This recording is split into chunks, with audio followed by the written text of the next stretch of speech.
옷장은 가득 차 있는데 왜 항상 입을 옷이 없다고 느껴질까요?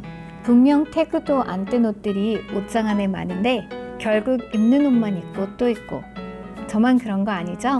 저희 집 옷장이 워낙 좁다 보니까 뭐가 어디에 있는지도 모르겠고, 그러다 보니 못 입고 묵혀두는 옷들이 정말 많더라고요. 그래서 큰맘 먹고 저렴이 행거를 하나 주문했습니다.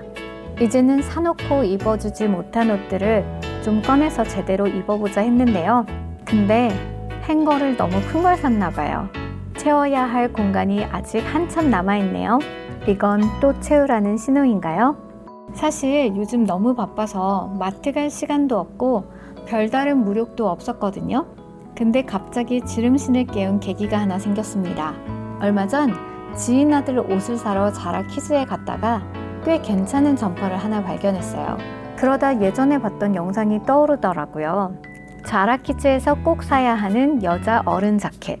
다시 보는데 생각보다 너무 좋은데?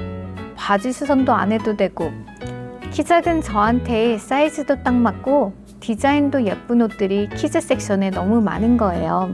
그래서 블랙 프라이데이를 기다렸다가 온라인으로 이만큼이나 주문했습니다. 사실 아이 것보다 제게 훨씬 더 많아요. 집에 자라 박스가 무려 4박스나 도착했어요. 근데 막상 열어보니까 좋은 것도 있고 소재가 너무 얇거나 이건 좀 아닌데 싶은 것도 있고, 그래서 결국 출연한 아이들은 매장에서 리턴. 근데 여기서 생긴 의문 하나가, 분명 블랙 프라이데이 세일가로 샀는데 왜 세일이 끝난 지금도 가격이 똑같죠? 세일이 아니었던 걸까요? 이렇게 시작된 지름식 덕분에 블랙 프라이데이 당일 아침, 왜 갑자기 우드버리 아울렛에 꼭 가야 할 것 같은 사명감이 생겼는지 모르겠어요. 원래 집에서 우드버리 아울렛까지 1시간도 채 안 걸리는 거리인데요.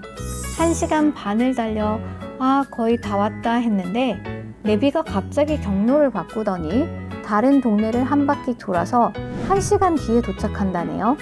차들은 거북이 걸음이고 주차장은 다 찼는지 저 멀리서 걸어오는 사람들도 보이고 결국 2시간 반 만에 도착했습니다.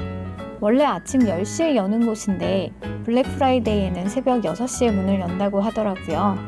내년에는 새벽에 출발해야 할까 봐요. 주차 찾기도 너무 어렵고 잠든 아이 덕분에 신랑은 차에서 아기랑 기다리고 저만 후다닥 쇼핑 미션 시작. 남편과 아이의 희생으로 주어진 이 짧은 쇼핑 시간, 마음이 점점 급해집니다. 줄이 너무 긴 매장들은 과감하게 패스. 우드버리에 오면 제가 꼭 들리는 브랜드가 몇 군데 있는데 그중 하나가 바로 칼 라커펠트예요. 샤넬을 만든 수석 디자이너 칼 라커펠트의 이름을 딴 브랜드인데 로고가 너무 과한 것들만 피하면 블랙 앤 화이트 중심의 시크한 디자인에 가격대도 크게 부담스럽지 않아요. 다른 매장들보다 한산하고 할인율도 꽤 좋아 보이더라고요.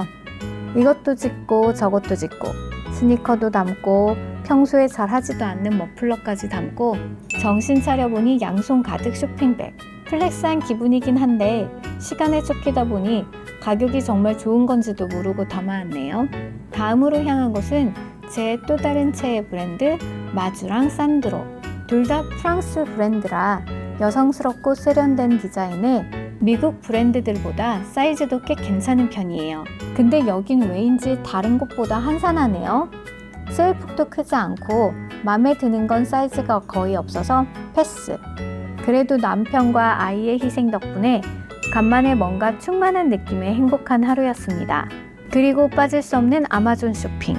기다리고 기다리던 핸드폰을 블랙 프라이데이 몇 주 전에 몇백 불 저렴한 리뉴드 버전으로 미리 주문해두고 일부러 안 뜨고 블랙 프라이데이를 기다려봤어요. 아마존 리뉴드는 고객 반품 상품을 점검해서 다시 판매하는 제품인데 저는 자주 이용하는 편이에요. 근데 블랙 프라이데이 새 제품 가격이 여전히 몇백 불 더 비싸서 이번엔 리뉴드로 만족. 그리고 더 나은 유튜브 영상을 위해 계속 고민만 하던 DJI 카메라도 결국 콤보로 플렉스. 그 이후의 여파로 여전히 틈만 나면 온라인 쇼핑을 하게 되네요. 한번 깨어난 무력을 잠재우는 건 정말 쉽지 않은 것 같아요. 이상 뉴저지에서 전해드린 블랙 프라이데이 브이로그 제시카였습니다.